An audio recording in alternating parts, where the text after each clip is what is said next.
very word secrecy is repugnant in a free and open society. And we are, as a people, inherently and historically opposed to secret society, to secret oaths, and to secret proceedings.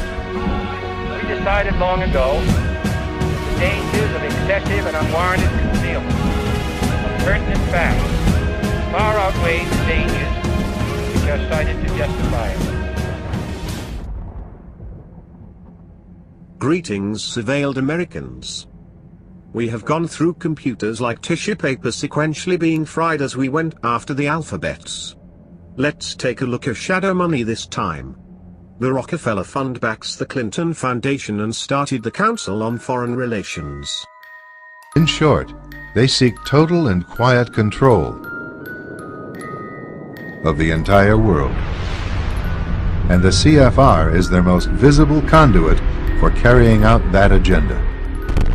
They also replaced homeopathic medicine for their Nazi Germany pharmaceutical agenda and backed Trilateral CFR member Kissinger in his run of what can only be expressed as war crimes. Forces launched a coup in Santiago, killing Allende. Augusto Pinochet would assume power and begin a reign of terror that would last 17 years. What followed was 16 years of oppression, torture, and death under the fascist regime of Augusto Pinochet, along with the steady flow of resources and profits to multinational corporations. Furthermore, during Nixon's presidency, it was Kissinger who oversaw legal bombing campaigns that slaughtered millions of Indo-Chinese civilians across Vietnam, Cambodia, and Laos. This number doesn't even take into account the countless thousands more that have died in the years since from exposure to the toxic chemical Agent Orange, sprayed all over the landscape in Kissinger's scorched earth policy. According to the UN, tens of thousands more civilians have also died as a result of the unexploded U.S. bombs that still litter the countryside after the war, with just as many left named. Ironically, in 1973, Kissinger wasn't just overseeing death and destruction, he was also winning peace prizes. Yes, Kissinger actually won a Nobel Peace Prize for helping bring the Vietnam War to a close. Amazing. But during the end of his time in office, Kissinger and Ford helped Indonesian dictator Suharto invade East Timor with weapons furnished in the U.S. The same man who had facilitated a year-long reign of terror resulting in 1.5 million people dead, according to Amnesty International.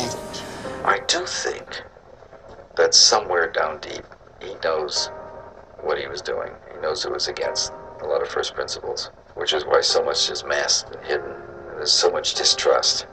It's a very, very sad way to go through your life. Whatever he did, whatever he accomplished, I'm not sure it's worth it, because he had to live a lot more years. You know, he's been out of power for a long time, 25 years now. In his own way, the reason I don't worry about war crimes or anything else, he's got his own sentence. He's got to live with himself. Similarly, John D. Rockefeller Senior through the Rockefeller Fund invented the field of eugenics and funded Nazi Germany's use thereof.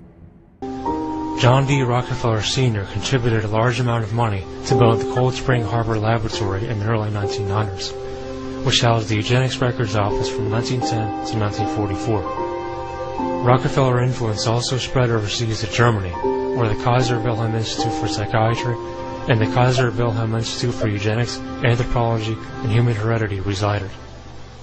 Much of the money used to run these facilities came directly from Rockefeller.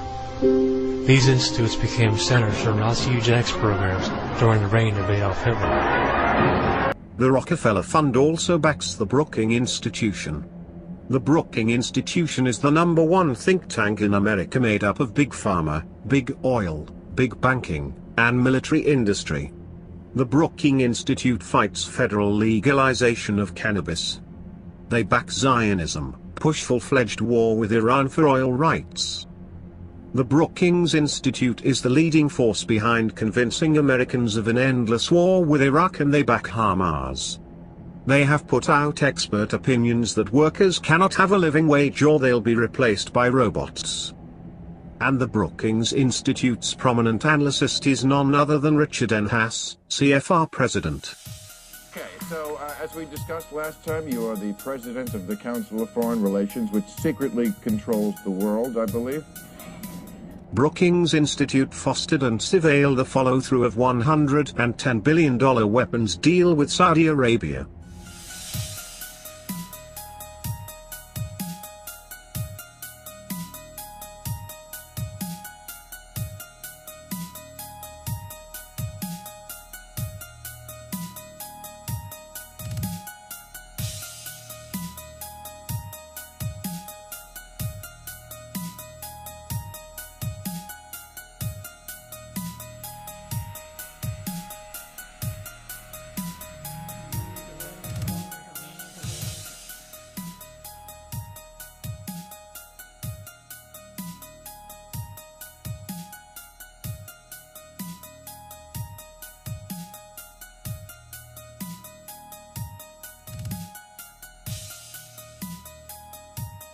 Saudi Arabia giving $25 million, Qatar, all of these countries. You talk about women and women's rights. So these are people that push gays off business, off buildings. These are people that kill women and treat women horribly, and yet you take their money. So I'd like to ask you right now, why don't you give back the money that you've taken from certain countries that treat certain groups of people so horribly? Why don't you give back the money? I think it would be a great gesture. Money and greed is all Trump and Hillary are about. You still voting in a rigged system. The Brookings Institute are chief in the creation of pay-to-play politics. So of course many of their members constitute the Clinton Foundation, and a CFR vice president of the CFR who gave Iran the Tehran reactor as a premise to engage them militarily. Gary Seymour is also senior fellow at the Brookings Institution.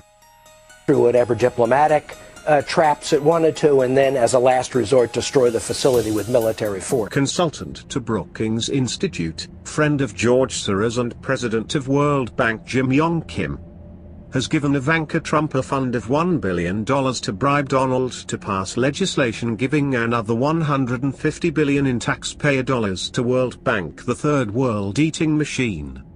So, Jimmy Kim and Christine Lagarde, president of the IMF, can sweep in privatizing resources and taking valuables, leaving already broken countries with paper-backed crap currency, which they call private sector investment infrastructure. But because this Yong Kim asshole is calling his bribe the Ivanka Trump Fund, and Ivanka has a crap Chinese clothing line, the fund increases her brand recognition. So, they are calling the fund the Ivanka Trump Women's Entrepreneurial Fund. As always, check the paste link for the deets and surveil the deep state that dares to surveil you. We will not forgive. We will not forget. Expect us.